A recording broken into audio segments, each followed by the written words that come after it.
Un curso de milagros. Capítulo 19. La consecución de la paz. Epígrafe 2. El pecado en contraposición al error. 1. Es esencial que no se confunda el error con el pecado, ya que esta distinción es lo que hace que la salvación sea posible, pues el error puede ser corregido y lo torcido enderezado, pero el pecado, de ser posible, sería irreversible. La creencia en el pecado está necesariamente basada en la firme convicción de que son las mentes y no los cuerpos las que atacan. Y así la mente es culpable y lo será siempre, a menos que una mente que no sea parte de ella puede darle la absolución. El pecado exige castigo del mismo modo en que el error exige corrección, y la creencia de que el castigo es corrección es claramente una locura. 2. El pecado no es un error, pues el pecado comporta una arrogancia que la idea del error no posee. Pecar supondría violar la realidad y lograrlo. El pecado es la proclamación de que el ataque es real, que la culpabilidad está justificada. Da por sentado que el Hijo de Dios es culpable y que por lo tanto ha conseguido perder su inocencia y también convertirse a sí mismo en algo que Dios no creó. De este modo, la creación se ve a algo como que no es eterno y la voluntad de Dios como susceptible de ser atacada y derrotada. El pecado es la gran ilusión que subyace a toda la grandiosidad del ego, pues debido al pecado, Dios mismo cambia y se le priva de su plenitud. 3. El Hijo de Dios puede estar equivocado, engañarse a sí mismo e incluso usar el poder de su mente contra sí mismo, pero no puede pecar. No puede hacer nada que en modo alguno altere su realidad o que haga que realmente sea culpable. Eso es lo que el pecado quiere hacer, pues ese es su propósito.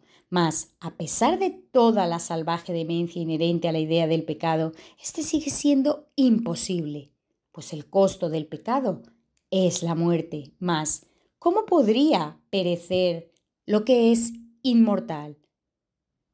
4.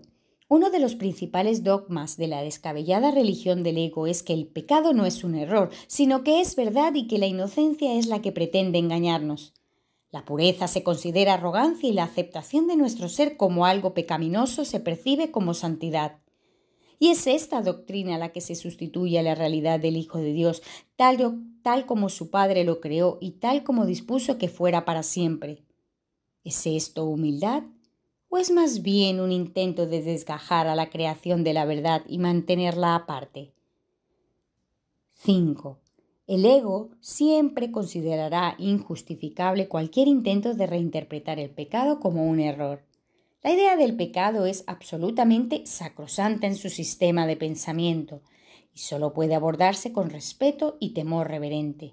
Es el concepto más sagrado del sistema del ego, bello y poderoso, completamente cierto y protegido a toda costa por cada una de las defensas que el ego tiene a su disposición. Pues en el pecado radica su mejor defensa, a la que todas las demás sirven.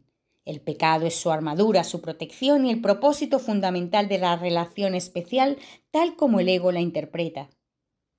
6. Puede ciertamente afirmarse que el ego edificó su mundo sobre el pecado. Únicamente en un mundo así podría ser todo a la inversa.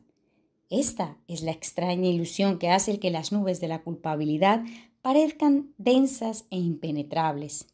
La solidez que los cimientos de este mundo parecen tener descansa en ello, pues el pecado ha hecho que la creación, de ser una idea de Dios, pase a ser una idea del ego.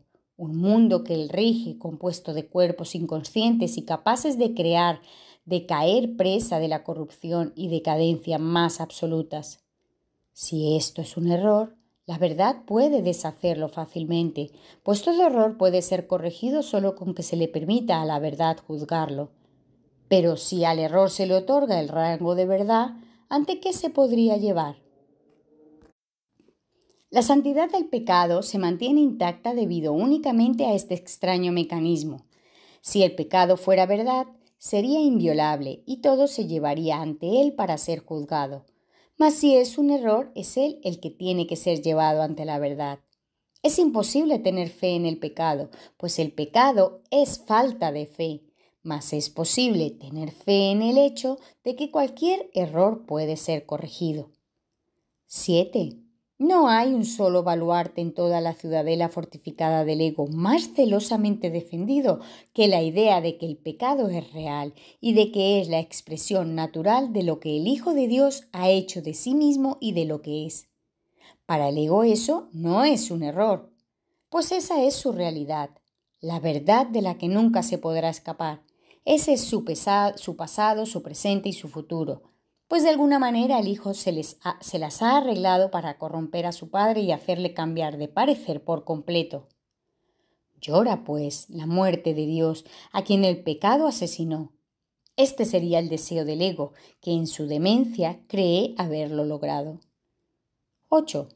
¿No preferirías que todo esto no fuera más que una equivocación, completamente corregible y de la que fuera tan fácil escapar que rectificarla totalmente sería tan sencillo como atravesar la neblina y llegar hasta el sol?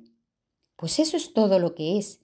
Quizá te sientas tentado a coincidir con el ego en que es mucho mejor ser pecador que estar equivocado.